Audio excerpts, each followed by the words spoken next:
जय महाकाल मेरे प्रिय मित्रों। बृहस्पतिवार व्रत की पौराणिक व्रत कथा। प्राचीन समय की बात है। एक नगर में बड़ा व्यापारी रहता था। वह जहाजों में माल लदवाकर दूसरे देशों में भेजा करता था। वह जिस प्रकार आर्थिक धन कमाता था उसी प्रकार जी खोलकर दान भी करता था। परंतु उसकी पत्नी अत्यंत कंजूस थी। वह किसी को एक दमड़ी भी नहीं देती थी।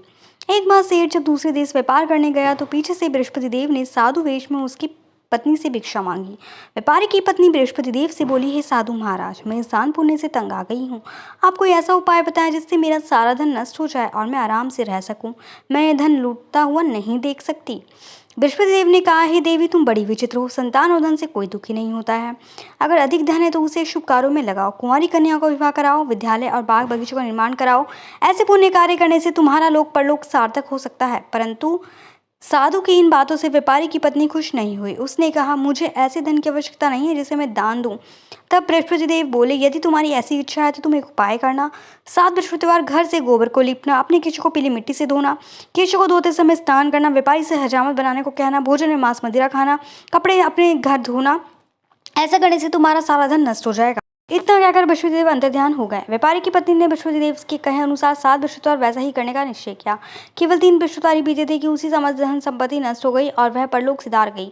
जब व्यापारी वापस आया तो उसने देखा कि सब कुछ नष्ट हो चुका है। उस व्यापारी ने अपनी पुत्री को सात्मा दी और दूसरे नगर में जाकर बस गया।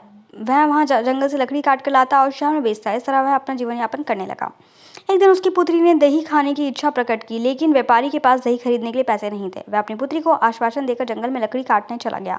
वहां एक वृक्ष के नीचे बैठ अपनी पूर्व दशा पर विचार करके रोने लगा। उस दिन बृहस्पतिवार था। तभी वहां बृहस्पति देव साधु के रूप में सेठ के पास आए और बोले, हे मनुष्य, तू इस जंगल में किस चिंता में बैठा है? तब व्यापारी बोला, हे महाराज, आप सब कुछ जानने वाले हैं। इतना कहकर व्यापारी अपनी कहानी सुनाकर रो पड़ा। बृहस्पतिदेव बोले, देखो बेटा, तुम्हारी पत्नी ने बृहस्पतिवार के दिन बृहस्पति देव का अपमान किया था, इसी कारण तुम्हारा ये हाल हुआ है। लेकिन अब तुम किसी प्रकार का चिंता मत करो। तुम गुरुवार के दिन बृहस्पतिदेव का पाठ करना। 2 पैसे के चने और गुड़ को लेकर जेल के लोटे में शक्कर डालकर वह अमृत और प्रसाद अपने परिवार के सदस्यों और कथा सुनने वाले में बांट देना।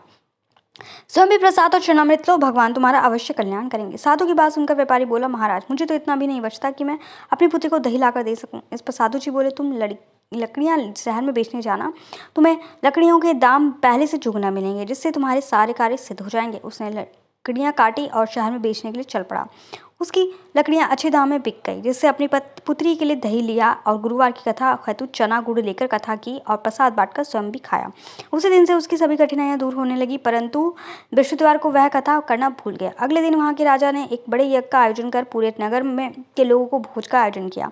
राजा के आज्ञा अनुसार पूरा नगर राजा के महल में पहुंच करने गया, लेकिन व्यापारी वह उसकी पुत्री तनिक विलंब से पहुंचे। अतः उन दोनों को राजा ने महल में ले जाकर भोजन कराया। जब वे दोनों लौटकर आए तब रानी ने देखा कि उसका हार खूंटी पर लटका हुआ था गायब हो गया है। रानी को व्यापारी और उसकी पुत्री पर संदेह हुआ कि उसका हार दोनों ने चुराया है। राजा की आज्ञा से उन दोनों को कारावास की कोठरी में कैद कर दिया गया। कैद में पड़कर दोनों अत्यंत दुखी हुई। वहां उन्होंने बृहस्पति देवता का स्मरण किया। बृहस्पति देव ने प्रकट होकर व्यापारी को उसकी भूल का आभास कराया और उन्हें सलाह दी कि गुरुवार के दिन कैद खाने के दरवाजे पर तुम्हें 2 पैसे पड़े मिलेंगे। उनसे तुम चने और मुनक्का मंगवाकर विधि पूर्वक बृहस्पति देव का पूजा करना। तुम्हारे सब दुख दूर हो जाएंगे। बृहस्पति देव को कैद दिखाने के द्वार पर उन्हें 2 पैसे पड़े मिले। बाहर सड़क पर एक स्त्री जा रही थी। व्यापारी ने उसे बुलाकर गुड़ और चने लाने को कहा। उस पर वह स्त्री बोली, मैं अपनी बहू के लिए गहने लेने जा रही हूँ, मेरे पास समय नहीं है। इतना कहकर वह चल गई। थोड़ी देर बाद वहां से एक और स्त्री निकली। व्यापारी ने उसे बुलाकर कहा कि बहन, मुझे बृहस्पतिवार की कथा करनी है, तुम मुझे 2 पैसे का गुड़ चना ला दो। बृहस्पति देव का नाम सुनकर वह स्त्री बोली, भाई, मैं तुम्हें अभी गुड़ चना लाकर देती हूँ। मेरा इकलौता पुत्र मर गया है। मैं उसके लिए कफन लेने जा रही थी, लेकिन मैं पहले तुम्हारा काम करूंगी, उसके बाद अपने पुत्र के लिए कफन लेके आऊंगी। वह स्त्री बाजार से व्यापारी के गुड़ चना ले आई और स्वयं भी बृहस्पति देव की कथा सुनी। कथा के समाप्त होने पर वह स्त्री कफन लेकर अपने घर आई। घर पर लोग उसके पुत्र की लाश को राम सत्य हैं कहते हैं वो शमशान ले जाने की तैयारी कर रहे थे। स्त्री बोली, मुझे अपने लड़के का मुख देख लेने दो।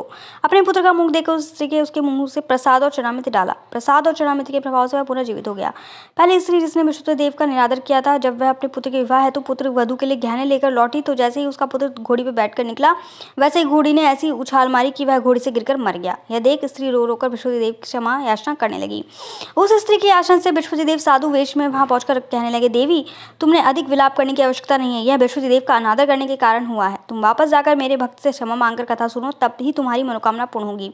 जेल में जाकर उस स्त्री ने व्यापारी से माफी मांगी, कथा सुनी। कथा के उपरांत वह प्रसाद चरणामृत लेकर अपने घर वापस गई। घर आकर उसने चरणामृत अपने पुत्र मित्रपुत्र के मुख में डाला। चरणामृत के प्रभाव से उसका पुत्र भी जीवित हो उठा। उसी रात बृहस्पति देव राजा के सपने में आए और बोले, ही राजन, तूने जिस व्यापारी और उसकी पुत्री को जेल में कैद रखा है वह बिल्कुल निर्दोष है। तुम्हारी रानी का हार वहीं खूंटी पर टंगा है। दिन निकला तो राजा रानी ने हार खूंटी पर लटका हुआ देखा। राजा ने उस व्यापारी और उसकी पुत्री को रिहा कर दिया और उन्हें आधा राज्य देकर उसकी पुत्री का विवाह उच्च कुल में करवाकर दहेज में हीरे जवाहरात दिए।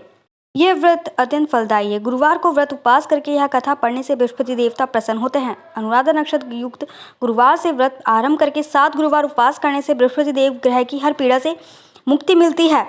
गुरुवार का व्रत पूरी श्रद्धाभाव से करने पर व्यक्ति को गुरु ग्रह दोष खत्म हो जाता है तथा गुरु कृपा प्राप्त होती है। इन दिन व्रत करने से व्यक्ति के सारे सुखों की प्राप्ति होती है। जय महाकाल मेरे प्यारे मित्रों, मेरे चैनल को लाइक सब्सक्राइब करना बिल्कुल ना भूलें और कमेंट